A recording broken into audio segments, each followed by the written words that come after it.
Hi, so I will be responding to the questions in the talkbacks in the transcript, the play.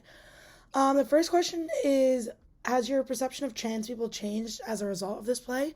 And I believe my perception of trans people has changed completely. I have a much more eye-opening perspective of trans people. I was never against trans people, but I didn't truly understand how much of a struggle they faced. So I think watching this play was for sure eye-opening for me and made me more aware and understanding. For the second question,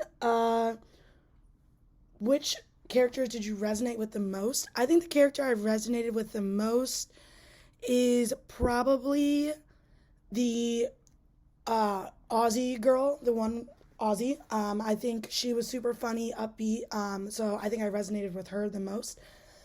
So then, from the third question, will I act differently if meeting a trans person? I don't think I would act differently per se. I don't think I've ever been discriminative towards trans people or treated trans people as if they were different people. I think I would probably be more conscious of the things I was saying to the trans people, but overall, I don't think I would act a certain way towards trans people whatsoever.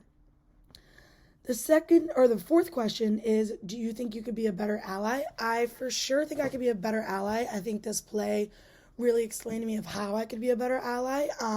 I think there's a quiet ally and there's a verbal, outgoing ally. And I think the reason about this whole sparking of the play was because people weren't being vocal enough about how much of an ally they were, and they were letting the trans people having to face through all the hardship and prejudice towards them. And while many people are allies, they're afraid to speak up because they are afraid to think of what others will think of them, friends and family who maybe aren't as much of allies as they are. But I think that then hurts the trans community and trans people in themselves, because if they feel as if people are too afraid to stand up for their own beliefs, then why should they be the ones to get the ball rolling? And then for the final question, something I feel as if I share in common with these women is probably my drive, my stamina, and my kind of ability to correct people if they're wrong and to stand out and say, okay, this is not right. This is not the way we should be perceiving these people or treating these people in certain ways.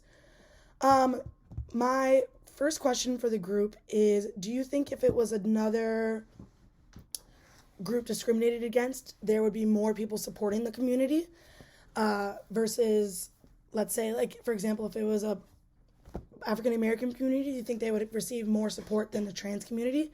And then my final question is, what do you think inspired this play and the winner of this play to be so vocal?